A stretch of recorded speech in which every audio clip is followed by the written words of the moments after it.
بسم الله الرحمن الرحیم. د سفر د مانزه په حواله سره اکثر مرګري تاسو کوي. نو د سفر د مانزه متعلق دوه درې ضروري مسایل موږ تاسو خپل ذهن کې وساتو. وړاندې دا چې شرعي سفر ستوي او دا کله نه شروع کیږي. یو سړی د یو سفر په اراده سره چې کله د خپل د کلی یا د خپل د خار د خپل یونین کونسل د حدود نه چې کله بهر شي او د سفر 48 میل او 72 کیلومتر کم از کم دومره سفر وي، نو دا شرعي سفر دی. دینه کم هغه شرعي سفر نه وي او په داسې سفر باندې دی روان شي، نو دی به د خپل سل رکعتي چې کم فرض مونږ دی هغه به 2 رکعاته کوي او وتر واجب دا به پوره کوي. او دغه د مانزه حکم دا چې کم تا قصر ویلی شي د یو مسلمان د پاره د یو مسافر د پاره دا ضروری دی چې هغه د قصر مانزه اهتمام وکړي، قصر مونږ.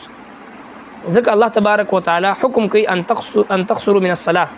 چې تاسو د خپل د مونږ قصر په صورت کې خپل مونږونه ادا کړئ. نو که یو مسلمان قصر مونږ نه کوي، قصدن عمدن مکمل مونږ کوي، نو دا د الله جل شانه د دې نعمت ناقدری او ناشکری کوي. او دویم دا د سفر په حالت کې چې کله یو نو فرض خو مونږ قصر وکړو، سل رکعتي مونږ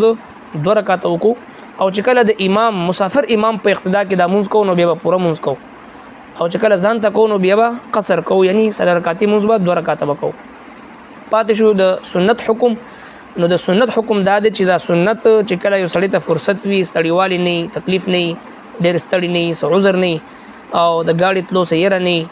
نو ښه په عافیت سره چې وي او په سکون سره وي چې وي، نو بهتر دا دی چې دا سنت د ادا کړی شي، ځکه چې دا نوافل دی